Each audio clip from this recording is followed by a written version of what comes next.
Hello and welcome to question Adda. हम लोग air traffic control के प्रीवियस ईयर पेपर के एनालिसिस कर रहे हैं। इस कड़ी में हमने 2015 की फिजिक्स मैथमेटिक्स के एनालिसिस कर चुके हैं, 2016 की भी कर चुके हैं, 2018 की शिफ्ट 1 शिफ्ट 2 की कर चुके हैं। अभी हम लोग शिफ्ट 3 की एनालिसिस कर रहे हैं। आप अगर नए आए हैं तो पहले 2015, 16 की और 18 की जो 2 शिफ्ट है वो देख लें, फिर इस वीडियो को देखें। Okay, link, Telegram link description में दिया हुआ है, वो आप वहाँ से आप इसकी पीडीएफ ले सकते हैं। Let's start the session. The first question is the general solution of partial differential equation. Partial differential equation पे भी क्वेश्चन आ रहा है। Now again this is same question. Lagrange's वाला आपको याद होगा कि हम लोगों ने पढ़ा था कि अगर कोई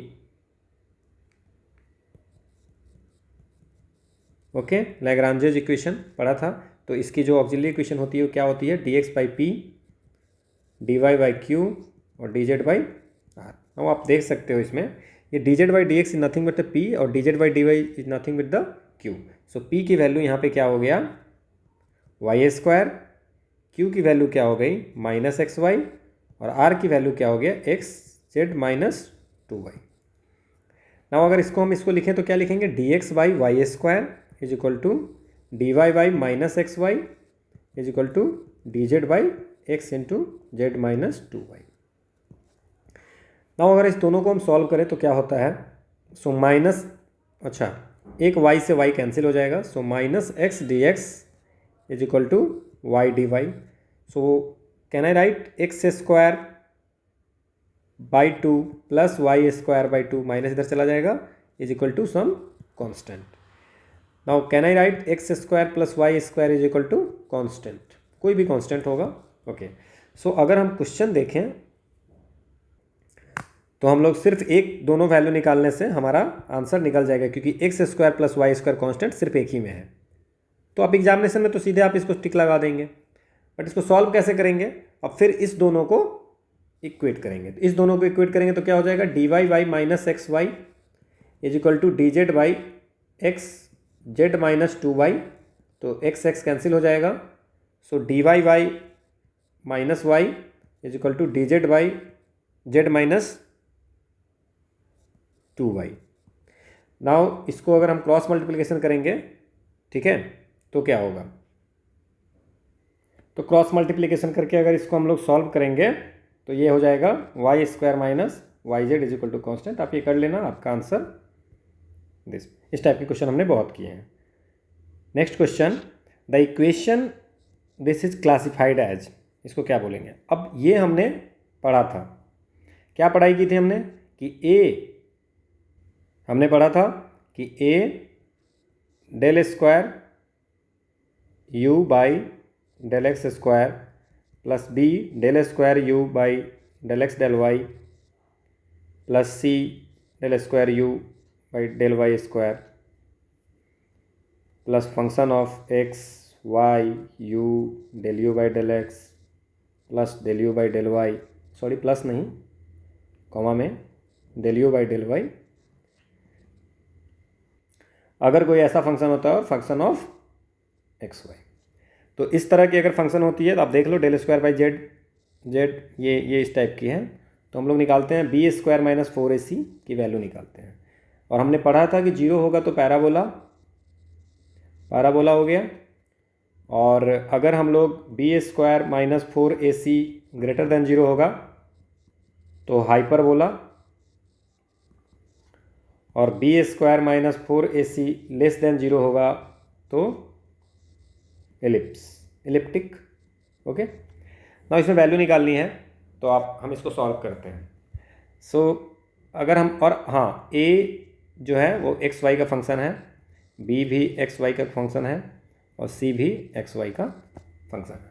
तो हम लोग इसको अगर सॉल्व करते हैं तो बी स्क्वायर माइनस 4ac हम लोग को निकालना है। कैसे निकाल सकते हैं?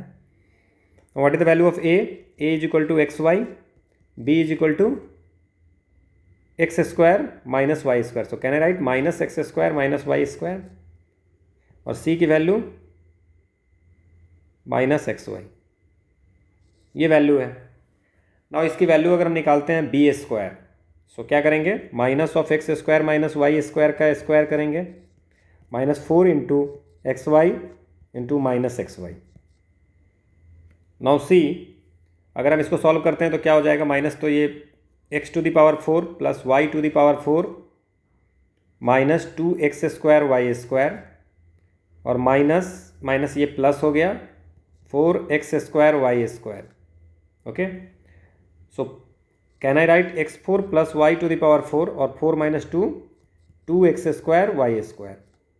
नाउ इसको अगर हम सॉल्व करें तो क्या लिखेंगे, X square plus Y square का स्क्वायर। ठीक है, सो ये जो वैल्यू होगी वो कभी भी एक्स स्क्वायर प्लस स्क्वायर है तो हमेशा ग्रेटर देन 0 होगी, किसी भी एक्स के किसी फॉर ऑल एक्स वाई। ठीक है, तो ग्रेटर देन 0 कौन सा है, इट्स हाइपरबोला। तो क्या करेंगे, हाइपरबोला। बस इक्वल टू 0 नहीं होना चाहिए, क्योंकि अगर इक्वल टू 0 होगा तो पैराबोला हो जाएगा। So hyperbolic for all except x y. Next question क्या है, if the sum of eigen value of matrix is 29 then the possible value of k. अब क्या होता है कि sum of eigen value is equal to trace of matrices होता है, और ट्रेस क्या होता है, डायगोनल में जितने एलिमेंट होते हैं उसको ऐड करते हैं। तो सम ऑफ 29 है तो 16 plus k square plus 9, so 29 is equal to k square plus 25, so k square is equal to 29 minus 25 which is 4, so k की वैल्यू जो हो जाएगी 2n माइनस 2 हो जाएगी। So 2n minus 2 is the answer. So आपको याद रखना है sum of eigen value is equal to trace of matrices. Next question, which of the following is a false, the union of an the union of an arbitrary collection of non-empty open set is an open set. The union of an arbitrary non-empty collection of closed set is closed. The intersection of finite collection of open sets is an open set. The intersection of an arbitrary non-empty collection of closed set is a closed set. Now close set क्या होता है, ठीक है। अब इसमें क्या है, union है। सो इसका जो आंसर होगा वो ये, the union of N arbitrary non empty collection of close set is close. ये फॉल्स है क्योंकि यहाँ पे यूनियन नहीं होकर के the intersection of N arbitrary non empty collection of close set is a close, ये हमारा ये लिखा हुआ है। ठीक है, नॉन एम्प्टी, ठीक है, क्लोज सेट का ये तो ये वाला गलत है, ये हमारा सही है। तो फॉल्स पूछा है तो ये हो जाएगा। Union of the finite number of close set close होता है। Intersection of all close set को जो है सो इंटरसेक्ट करेंगे तो क्लोज ही होगा, यूनियन एंड इंटरसेक्शन। ठीक है ना, finite number of close set को अगर करेंगे तो क्लोज ही होगा। ओपन सेट का अगर यूनियन करेंगे तो ओपन ही होगा, इंटरसेक्शन ऑफ ओपन सेट का करेंगे तो ओपन होगा। ओके, तो आप ये सब नोट डाउन कर सकते हैं। नेक्स्ट क्वेश्चन है, consider the following two sequences. तो इसमें कौन सा कन्वर्जेंट है कौन सा डाइवर्जेंट है। तो बड़ा आसान क्वेश्चन है। कन्वर्जेंट का जो सबसे आसान क्वेश्चन होते हैं उसमें क्या होता है कि अगर आप लिमिट की वैल्यू निकालो कोई सीक्वेंस में, अगर nth लिमिट, ठीक है, 0 हो जाती है nth term limit n tends to infinite में, तो हम लोग कह देंगे कि ये कन्वर्ज होगा, अदरवाइज डाइवर्ज होगा। नाउ अगर हम इसकी वैल्यू करो, x की वैल्यू निकाले तो क्या निकाल सकते हैं,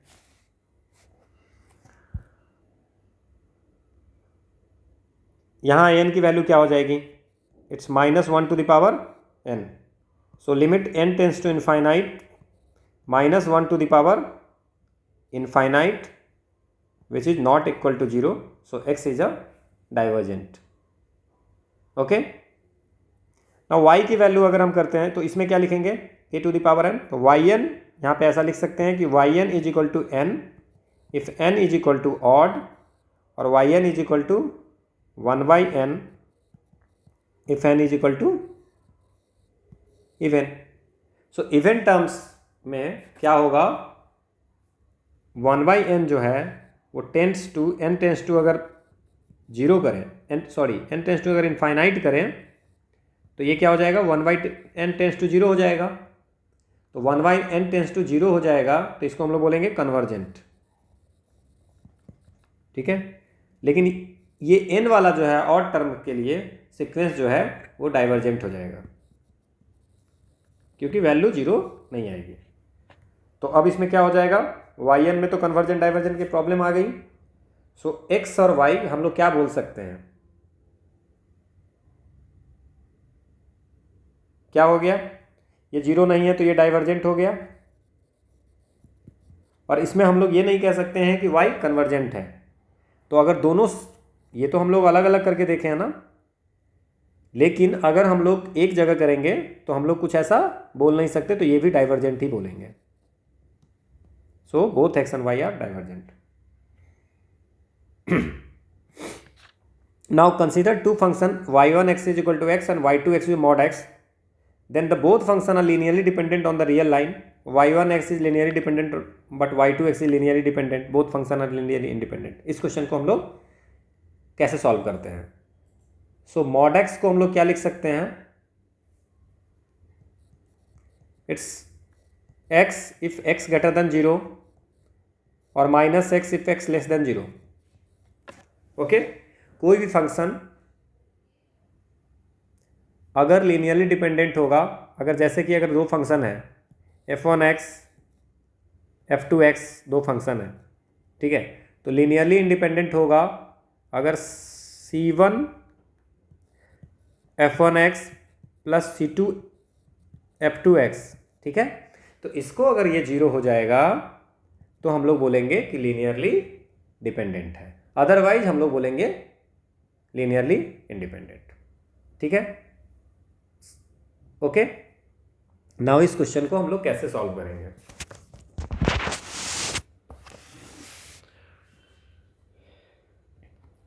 नाउ दो चीज़ें होगी मॉड एक्स में, या तो x ग्रेटर देन 0 होगा तो क्या होगा, x ग्रेटर देन 0 होगा so y1x minus y2x is equal to 0 हो जाएगा। ठीक है, नाउ अगर x लेस देन 0 होगा तो क्या होगा, y1x plus y2x is equal to 0। क्या अगर हम लोग, तो यहाँ पे बोलोगे कि आपकी भाई कांस्टेंट क्या रखें, तो मैंने यहाँ पे c1 को 1 लिया है, c2 को -1 लिया है। ठीक है, ले सकते हैं c1 c2 की वैल्यू, और यहाँ पे ये दोनों 0 हो जाएगा, लेस देन 0 होगा तो ओके ओके ओके। तो c1 की वैल्यू 1 एंड c2 की value 1। Now we can say that, तो हम लोग इसको क्या बोल सकते हैं, linearly both function are linearly dependent. Okay, हमने कहा कि ऐसा अगर होगा तो linearly dependent, otherwise independent. So दोनों linearly dependent on the real line. Next question हमारा कहता है कि which of the following true, formula पूछा है। नाउ ये फॉर्मूला जो होता है क्या होता है, 0 से 2a, हमने यूज भी किया है कहीं पे, f(x) is equal to 0, f(x) dx is equal to 0 if f of 2a minus x is equal to minus f(x). और ये इसको हम 2 इंटू 0 a लिख सकते हैं f(x) dx, कब लिख सकते हैं, इफ, कब लिखेंगे इसको, सो ये होगा या ये होगा, तो ऐसे नहीं, थोड़ा सा मैंने इसको, 0 कब होगा, या तो 0 होगा अगर ऐसा होगा तो, और ये 2 इंटू 0 से a f(x) dx कब होगा, if f of 2a minus x is equal to f(x). अगर f(x) होगा तो ऐसे लिखेंगे, तो ऐसा हमने पहले भी यूज किया है। तो अब देख लीजिए कि कौन सा आंसर होगा, ये नहीं होगा, सो ये होना चाहिए, 0 नहीं, 0 तो है नहीं, ये होगा, yes this is the answer, ये हमारा आंसर होगा। ओके, ये फॉर्मूला को जो सेटिस्फाई कर रहा है। Next question, the solution of differential equation this. Now इस क्वेश्चन के लिए अगेन क्या करें, अब मैं ज़्यादा समझाऊंगा नहीं आपको, इसको हम theta into theta one theta minus one लिख दें, ठीक है, और y plus 4 theta y plus 2y is equal to 0। So theta into theta minus 1 plus 4 theta plus 2y is equal to 0। So theta square minus theta plus 4 theta plus 2, ये equation हो गया auxiliary equation. So theta square plus 3 theta plus 2 is equal to 0। So theta square plus 2 theta plus 2 is equal to 0। Now theta अगर common लेंगे तो theta plus 2 plus 1 theta plus 2 is equal to 0। So theta is equal to -1 and -2 हो गया। Now अगर हम इसकी complementary function लिखें तो क्या लिखेंगे, c1 e to the power -t plus c2 e to the power -2t। लेकिन इस क्वेश्चन में जब ये थीटा की वैल्यू मानते हैं और जब x square d two y by d x को इसको अगर चेंज करते हैं तो हम लोग एक चीज़ साथ में ये करते हैं कि इसकी वैल्यू जो अगर हमने थीटा माना है, ठीक है, ये theta is equal to value है तो यहाँ पे हम थीटा लिख देते हैं, कोई इशू नहीं है, थीटा लिख दो। तो ये थीटा जो हमने माना था, ये आपका प्रूफ जो है सो पीछे किसी शिफ्ट में हमने कराई है, तो हम यहाँ पे डायरेक्ट वैल्यू पुट कर रहे हैं, ठीक है। So x is equal to e to the power theta. So theta is equal to log x. ये इसकी प्रूफ ये क्यों आया, कैसे आया, ये हमने कराई है, आप अभी इतना याद रखो, okay. Now just put the value. So e to the power minus theta is equal to क्या हो जाएगा, c1 by x plus c2 by x square. So this is the complementary function, okay. So c1 by x plus c2 by x square. So this is the answer. ये कहाँ से एक is equal to e to the power theta माने हैं, ये हमने बहुत बार, 2 बार 3 बार इसको हम प्रूफ ऑलरेडी कर चुके हैं पीछे के सेशन में, तो कृपया आप पीछे का सेशन देखें, okay.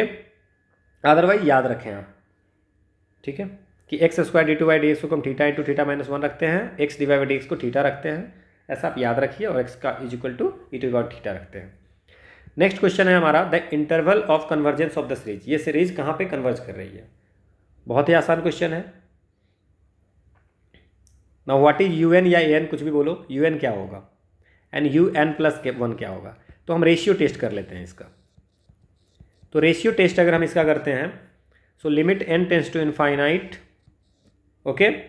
So 3 to the power 2n plus 1, ठीक है, u n plus 1 by u n करके देखते हैं, into x minus 1 n plus 1 divide by 3 to the power 2n by n x minus 1 to the power n।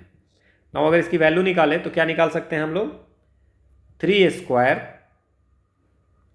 ठीक है, 3 square यही होगा, 3 to the power 2n cut जाएगा तो ये क्या बचेगा, 3 स्क्वायर, ओके।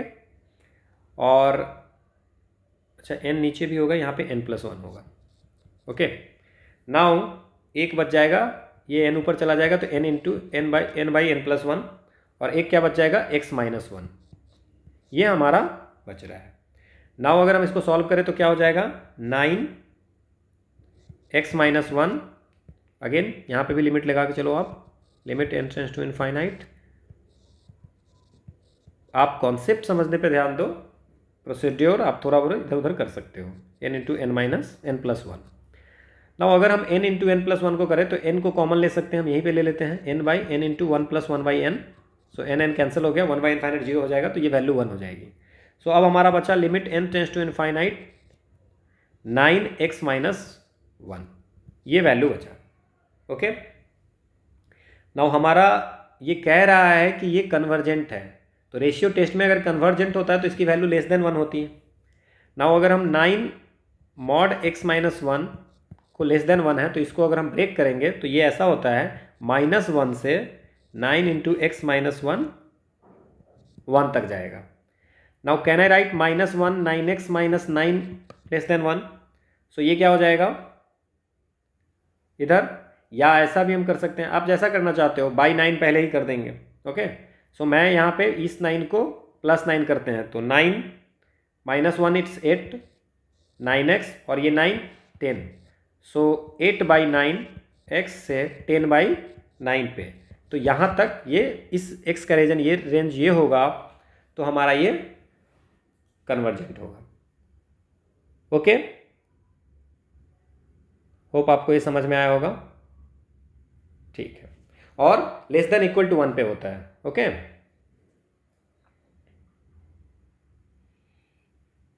तो ये इक्वल भी यहाँ पे हमारा लगेगा। वैसे भी 8/9 एंड 10/9 हमारे एक ही ऑप्शन में है, सो यही आंसर होगा। तो next question, a general solution of the differential equation x + y dy/dx = x - y। Now हम क्या कर सकते हैं, x dy + y dy = x dx - y dx लिख सकते हैं। अब इसको आप क्या लिख सकते हो, x dy + y dy, x dy को अगर x dy + y dy है, so can I write d of x y, क्योंकि d एक्स वाई लिखेंगे तो x dy + y dy हो जाएगा, plus integration of dy² / 2 minus dx² /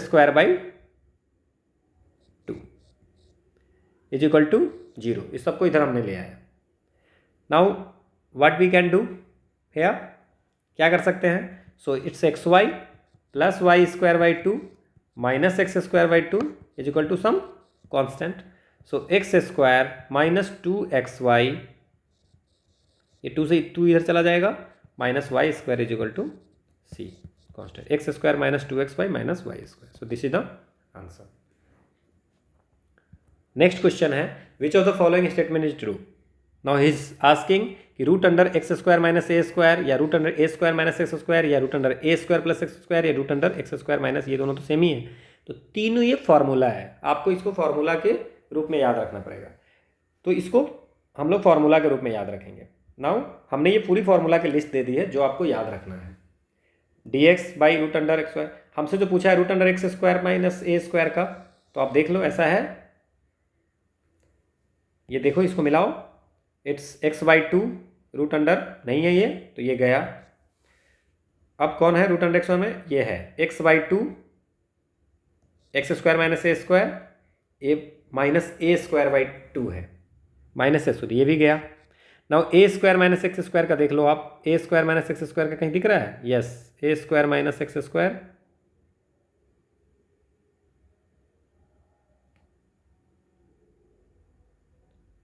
okay, so I forgot to write I think, and √a² - x² का दिख रहा है कहीं, ओके, सिर्फ हम x² - a² का लिखे हैं। ओके, तो √x² - a² का नहीं होगा। Now I am just writing कुछ मैंने मिस्टेक कर दी है, लिखा नहीं है क्या, x² + a² का लिखा है, अच्छा x² + a² का लिखा है, तो आप x² + a² का चेक कर लीजिए, it's x/2 √x² + a² / 2 log ये होगा, तो ये भी नहीं होगा, तो हमारा आंसर जो होगा वो ये होगा। तो ये आपको ये फार्मूला के रूप में आप इसको याद रखिए, तो डायरेक्ट आप वैल्यू पुट कर सकते हैं, ठीक है, ये फार्मूला के रूप में याद करना है।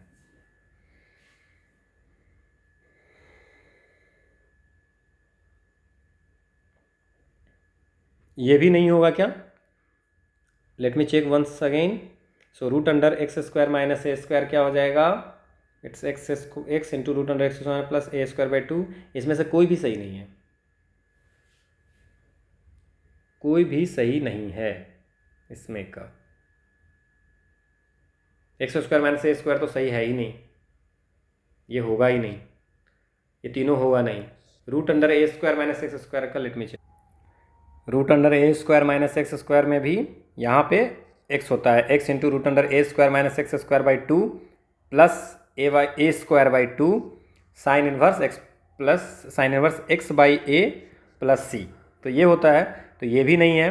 √x² - a² में हम लोग देख ही दिए हैं कि x/2 √x² - a² और ये माइनस a² / 2 होता है, जो कि ये नहीं, तो ये भी गलत। a² + x² में हमने देख लिया है x/2 √x² + a² / 2 log, तो ये भी गलत, तो इसमें ना एक भी ऑप्शन सही नहीं है। बाकी मैंने इसको इसकी फार्मूला बता दिया है, एक a² - x² नहीं था, वो मैंने यहाँ पे लिख दिया है root under a square minus x square d x is equal to x into root under a square minus x square by two plus a square by two sine inverse x by a plus c. तो आप इस formula सारे को ये सबको याद कर लीजिएगा, इसमें कोई भी ऑप्शन सही नहीं था। नेक्स्ट क्वेश्चन है if sine u is equal to x q plus y q by root under x plus root under y. Now x u x plus y u y क्या होगा? Now x u x plus y u y जो होता है वो n of f of u by f dash u होता है। ये formula आपको याद रखना है। Now what is the value of n? N जो होता है डिग्री, तो एन कैसे निकालते हैं हम लोग? जो इसकी हाईएस्ट पावर है कितनी है 3 और डिनोमिनेटर की कितनी है -1/2, तो ये 5/2 हो गया। सो 5/2 और f u that means sine u, और साइन यू का ये क्या हो जाएगा differentiation cos u, so 5/2 tan u, so this is the answer. अगर मान लीजिए कि x q plus y q by x plus y रहता तो 3 - 1 ये 2 हो जाता। होमोजेनियस फंक्शन में आपने ये पढ़ा होगा। नेक्स्ट क्वेश्चन है the approximate solution of the system of simultaneous Gauss Jacobi method. ये भी कुछ मेथड पूछ ही दिया, तो गॉस जैकोबी मेथड में क्या बोल रहा है 1 टाइम, ठीक है। जहाँ x इज इक्वल टू 0 हम लोग गॉस सेडल पढ़े थे पहले, x is equal to 0, y is equal to 0, z is equal 0 में। नाउ अगर गॉस जैकोबी मेथड की बात करें तो गॉस जैकोबी मेथड में क्या होता है? नाउ अगर ये इक्वेशन है तो हम इसको x1 इज इक्वल टू ये लिख देंगे जैसे वहाँ लिखते थे सेडल मेथड में। नाउ इसमें क्या है कि जस्ट वैल्यू पुट करनी है, तो अब हम लोग इसमें x is equal to 0, now x is equal to n+1, that's means ये मैं जनरल फार्मूला लिख देता हूँ, x is equal to n+1 is equal to क्या हो जाएगा यहाँ पे हम इसको देख रहे हैं, ठीक है 1/5 1 + 2y1 yn माइनस zn, ठीक है। तो यहाँ क्या हो जाएगा, ठीक है। और yn+1 अगर बात करें तो क्या हो जाएगा 1/4 2 - 3xn + 2zn, और zn+1 इज इक्वल टू बात करें तो 1/3 4 - 4xn + yn ये हो जाएगा। नाउ हमें क्या करना है कि x is equal to 0, y is equal to 0 और ये वैल्यू पुट करनी है, ठीक है। नाउ अगर हम लोग बात करें फर्स्ट स्टेशन पूछ रहा है तो दैट मीन्स अगर n की वैल्यू 0 होगी तो x1 इज इक्वल टू क्या हो जाएगा 1/5 1 + y 2y0 - z0, ठीक है। तो ये क्या हो जाएगा 2y0 - z0, तो क्या हो जाएगा इट्स 1/5 1 + 0 0 हो जाएगा, तो इट्स 0.2, ओके 0.2, कुछ गलती तो नहीं किया हमने, ओके तो it's 0.2। Let me check once, -1 है, सो इट्स -1/5,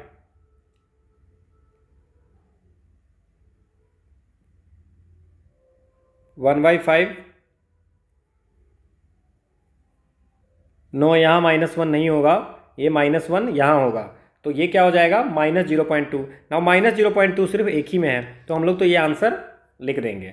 बट अगर हम लोग अगर बात करते हैं कि अगर y1 की वैल्यू बात करते हैं तो क्या हो जाएगा 1/4 और 2 1/4 इंटू सो 4 - 4x0, तो ये 0 0 हो जाएगा, सो 1/2 सॉरी 2 माइनस समथिंग 0 - 0 + 0 हो जाएगा, तो 2/4 हो गया 1/2, तो इसकी वैल्यू क्या हो जाएगी 0.5। नाउ अगर z1 की बात करें तो उसी तरह क्या वैल्यू हो जाएगी 1/3 इंटू 4, क्योंकि ये दोनों 0 हो जाएगा, तो 4/3 क्या हो जाएगा इट्स 1.33। तो ये हमारा वैल्यू है, तो एक भी निकाल के भी हम इसको छोड़ सकते हैं। तो फर्स्ट अप्रॉक्सीमेशन में इसकी जो वैल्यू होगी वो ये होगी। नेक्स्ट क्वेश्चन हमारा है कि फॉर अ कम्प्लेक्स वेरिएबल ये है, तो ये डिसकंटिन्यूअस है कंटिन्यूअस है, ये लेट अस एज्यूम कि z is equal to r(e⁻i⁻θ), तो ये हो गया। तो अगर हम इसको क्या लिख सकते हैं r(e⁻i⁻θ), now it is given here z/mod z, तो z की वैल्यू r(e⁻i⁻θ) और मॉड ऑफ r(e⁻i⁻θ) करूँगा। e⁻i⁻θ क्या होता है cos theta plus i sin theta, तो इसको अगर हम मॉड करेंगे तो ये हो जाएगा r ही बचेगा, सो e⁻i⁻θ। नाउ अगर हम लोग बात करें, ठीक है e⁻i⁻θ ऐसे हो जाएगा ना, this is the thing. Now theta e to the power i theta. So i theta cos theta plus i sine theta. ठीक है. सो ई आई थीटा की वैल्यू कभी भी जीरो नहीं होगा. तो जीरो अगर नहीं होगा इसका मतलब क्या हो गया कि f z is equal to z by z zero is never zero but at f z is equal to zero f z is equal to zero at z is equal to zero. तो इसको हम लोग क्या बोलेंगे, ये discontinuous है origin पे. So hope आपको ये समझ में आई होगी. Okay. Next question, consider two subset S1 S2 और फिर से लीनियरली डिपेंडेंट इंडिपेंडेंट के क्वेश्चन आ गए. क्या करेंगे हम, V1 V2 V3. This one is a V1 V2 V3. Now अगर हम इसको सीधे लिखें तो क्या लिखेंगे, 7A is equal to zero. तो A is equal to zero, तो लीनियरली इंडिपेंडेंट. और इसमें अगर बात करें तो 0 0 0 है. तो set containing all zero vector, set containing all zero vector is linearly dependent always. तो एक S1 is in linearly independent and S2 is linearly. इस टाइप के क्वेश्चन हमने बहुत बार बनाई है, linear dependent. So this is all about the mathematics section of 2018 shift 3.